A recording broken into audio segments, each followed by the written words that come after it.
Roger Federer. Just say the name, and tennis fans smile automatically. There's something almost hypnotic about the way he moves on court. Smooth, precise, unhurried. Federer didn't just win matches, he turned tennis into a performance, a spectacle of grace and control. Every forehand, backhand, serve, and volley was executed with the kind of timing and fluidity that made you question whether the rest of the game was even on the same level. He isn't just a player, he is the gold standard, the benchmark for elegance and excellence in tennis. 20 Grand Slam titles might catch your eye, but they don't capture the full story. It's not just the wins, it's the way Federer wins. Watching him play is like watching a master painter work on a canvas. Each stroke intentional, each movement artful. Remember the 2009 Wimbledon final against Andy Roddick? 5 sets. 16-14 in the final set. 5 hours of non-stop tennis, stretching the limits of endurance. And Federer? Calm, serene, seemingly untouchable.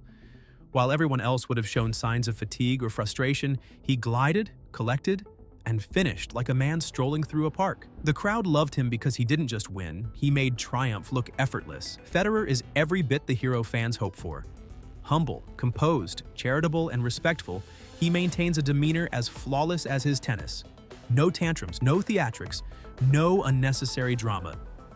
He engages with the game, the media, and the fans with warmth and sincerity. Rival fans might cheer against him, but even they can't help admiring the poise, the dedication, and the sheer artistry of his career. Then there's Novak Djokovic. While Federer glides across the court with effortless elegance, Djokovic grinds, argues, and divides, making admiration harder for casual fans. Novak Djokovic is one of the greatest players the sport has ever seen, but he might also be the most divisive. He has 24 Grand Slam titles, he has beaten Federer and Nadal on the biggest stages, and he has broken almost every record that exists. Yet even with all of that, many fans have never warmed up to him. Some of it comes from timing. He rose at a point when the tennis world was split between Federer and Nadal. Fans saw Roger as elegance and artistry, Rafa as grit and fire. Djokovic stepped into that rivalry, started beating both of them, and disrupted the balance that fans loved. Instead of applause, he often heard boos. But it is not just about being the outsider. Djokovic has created his own list of controversies that made him a lightning rod. His temper on court has shown itself with smashed rackets, arguments with umpires, and in one infamous incident at the US Open 2020 when he hit a ball in frustration that struck a line judge. That default match became a symbol for people who already disliked him. They pointed and said, "This is why he does not deserve the same love as Federer or Nadal." Then came the pandemic. Djokovic refused the COVID vaccine, and it became international news when he was deported from Australia in 2022. Suddenly, he was not just a tennis player, he was a headline about politics, health, and personal freedom. Many saw him as arrogant for believing the rules should not apply to him. Others defended him, saying he stood for personal choice. But either way, the episode deepened the divide. On the court, his style also works against him with casual fans. He plays defensive, grinding tennis that wears opponents down. He retrieves balls most players would give up on and then turns rallies into mental battles. It is brilliant, but not always beautiful. Compare that to Federer's effortless shot-making or Nadal's crushing forehand. Djokovic wins, but for some viewers, he does not inspire.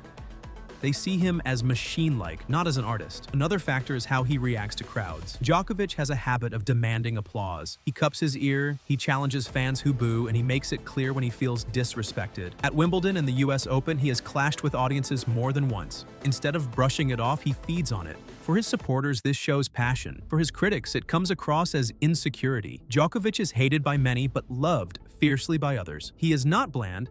He provokes. Some argue that tennis needs that edge. Yet the reason his name often tops most disliked lists is simple. He is both the disruptor and the survivor. Rafael Nadal doesn't charm you with elegance.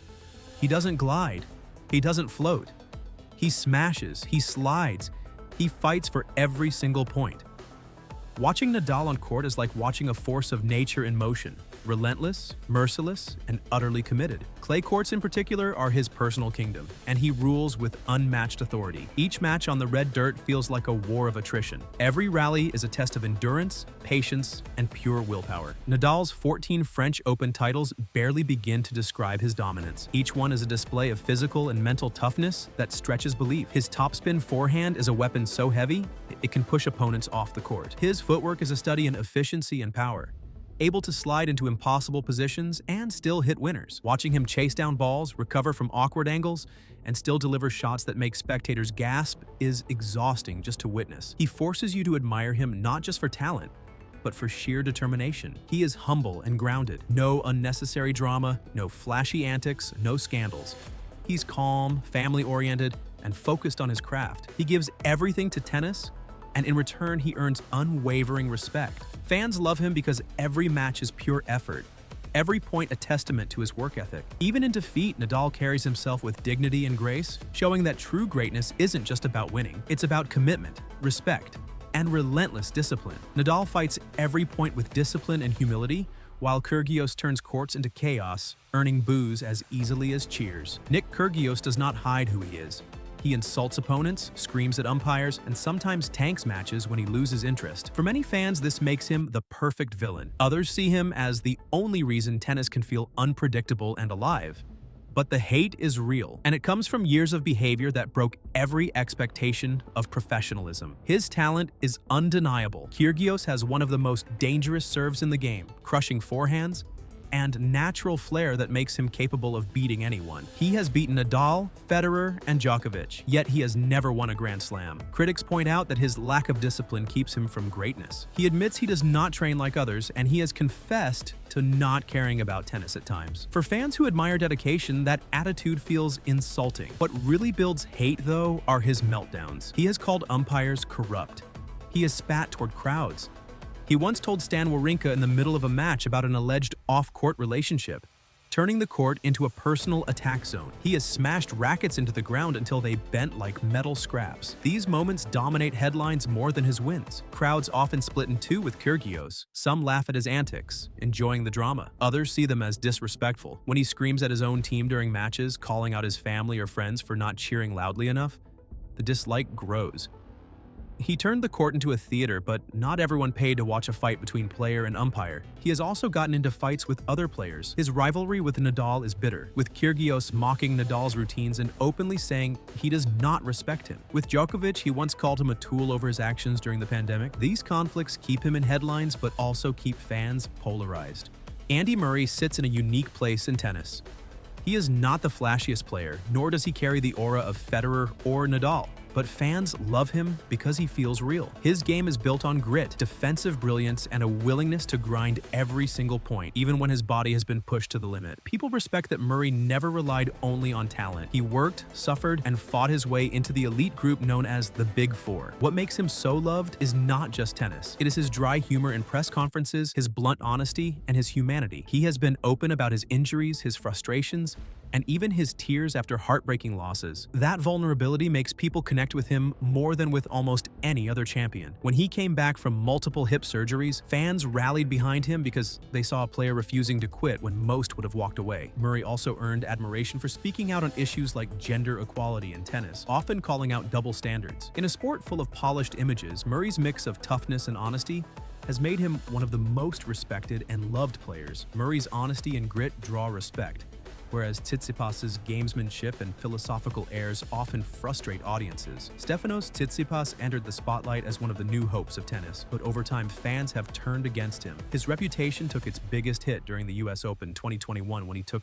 long bathroom breaks, frustrating Andy Murray and leading to accusations of gamesmanship. Since then, he has been booed for leaving the court too long, and the image of him using breaks to disrupt rhythm has stuck. He often clashes with umpires, looking shocked when calls go against him. Fans accuse him of wasting time with arguments and making matches drag on. His father, who doubles as his coach, adds to the controversy by shouting advice from the stands. Umpires have had to step in, and opponents complain they are not only facing Tsitsipas but also his father. His personality off the court has not helped. Tsitsipas likes to post long, philosophical comments on social media, but many find them pretentious. Instead of connecting with fans, his words often irritate. Even in interviews, he can come across as detached or arrogant. Rivalries have also exposed his flaws. Medvedev once called him a small kid during a heated clash, and Kyrgios openly mocked him at Wimbledon, accusing him of losing control. From a tennis perspective, his results have disappointed fans who expected more. Naomi Osaka captured love not just with her tennis, but with her personality. She defeated legends early in her career and quickly became a Grand Slam champion, but what set her apart was her humility. She never tried to act bigger than the sport. Fans noticed the shy interviews, the awkward smiles, and the honesty when she admitted nerves. That honesty made her relatable in a world where athletes often hide their feelings. Osaka became a global figure when she stood up for social causes,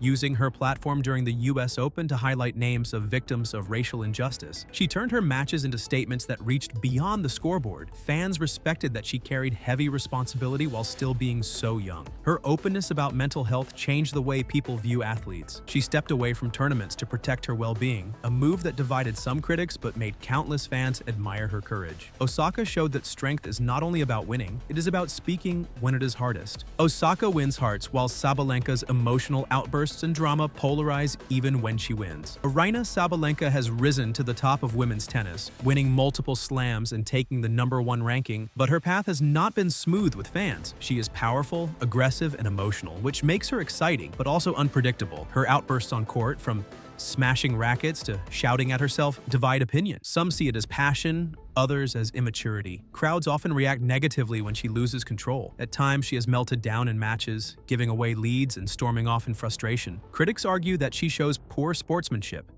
especially when she refuses to acknowledge her opponent's success. Her post-match interviews have also sparked controversy. She sometimes avoids answering questions directly, especially when politics are involved, and that fuels debate online. Her rivalry with Iga Świątek has highlighted this divide. Fans of Świątek accuse Sabalenka of being too dramatic, too emotional, and too unstable mentally to be liked. Even when she wins, the focus is often on how she behaved rather than on her tennis. Carlos Alcaraz has become the face of the new generation, and fans already love him. His style is electric. He runs down impossible shots, he attacks with fearlessness, and he plays with joy that spreads through the crowd. Unlike many young players who shrink under pressure, Alcaraz thrives in the spotlight. That confidence at such a young age makes him magnetic. Fans also see him as different from the cold professionalism that sometimes defines modern tennis. He smiles after rallies. He celebrates like a kid who cannot believe he gets to play at this level. And he respects opponents without being bland. Watching him feels fun, and that fun is rare in a sport that often looks tense and rigid. The love also comes from what he represents. With Federer retired, Nadal near the end, and Djokovic closer to the finish than the start, tennis needed a new star.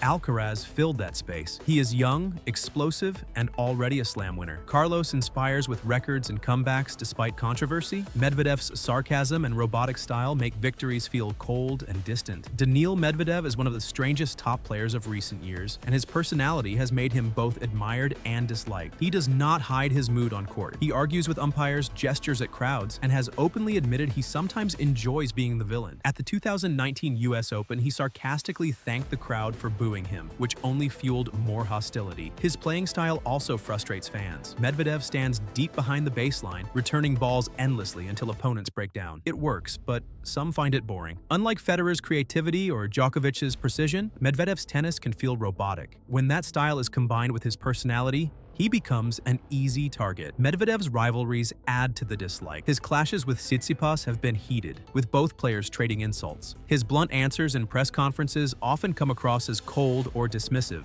Instead of charm, he gives sarcasm. For some, that is refreshing. For others, it is irritating. Even when he wins, he does not try to win over the crowd. He once said that the more people boo him, the more it motivates him. Fans who want to feel part of the victory see that as a rejection. That is why he is respected for his results but not loved. Serena Williams is one of the most loved athletes of all time, not just in tennis. Her dominance changed the sport. Fans admire her power, her fight, and her refusal to apologize for being the strongest player on court. She won 23 Grand Slams and became a symbol of belief for athletes far beyond tennis. What makes her loved is not only the trophies. Serena was relatable even when she was unbeatable. She faced criticism for her body, her emotions, and her style, but instead of shrinking, she stood taller. Fans saw someone who owned her identity without compromise. That defiance earned respect. On court, she gave everything. The fist pumps, the roars, the comebacks. Those moments made her unforgettable. Off court, she inspired with honesty about her struggles as a mother and athlete. She was never untouchable or distant. She was real, and that's why her fan base is one of the strongest in sports history. Serena's dominance inspires garners universal admiration, but Sharapova's grunting, cold attitude and scandal divide fans sharply. Maria Sharapova was one of the most famous athletes in the world, but her career was also full of controversy. On court, she was powerful and determined, but her loud grunting made her disliked by many. Crowds often mocked the sound, and opponents complained it was distracting. She refused to change it, which only increased the criticism. Her attitude was another reason. Sharapova often appeared cold and distant. She rarely smiled. She avoided friendly moments with rivals, and she created an image of someone who did not care about being liked. For some fans, that came across as arrogance. The biggest hit to her reputation came with her doping ban in 2016. She tested positive for meldonium, a drug that had been newly banned, and received a 15-month suspension. Even though she claimed it was a mistake, many fans saw it as proof that her success was tainted. After that, every comeback match carried boos and criticism.